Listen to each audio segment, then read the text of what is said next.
Du plomb dans l'aile, Boeing alerte les compagnies que les ailes de plusieurs de ces 737, l'avion fétiche, présentent un risque majeur au décollage et à l'atterrissage. Oui, c'est ce qui s'appelle la loi des séries, parce que ce nouveau problème n'a rien à voir avec le logiciel de bord, vous savez, qui serait incriminé sur les 2 crashs précédents.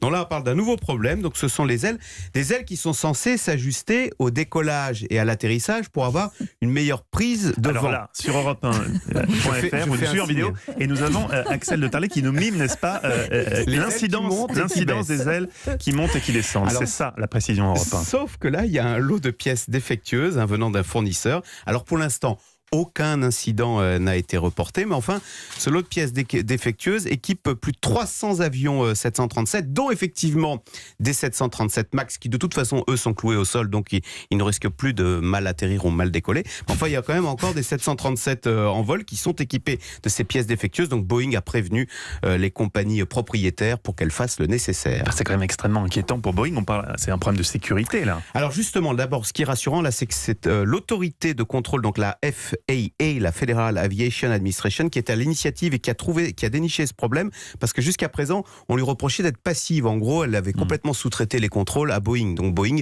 s'auto-contrôlait.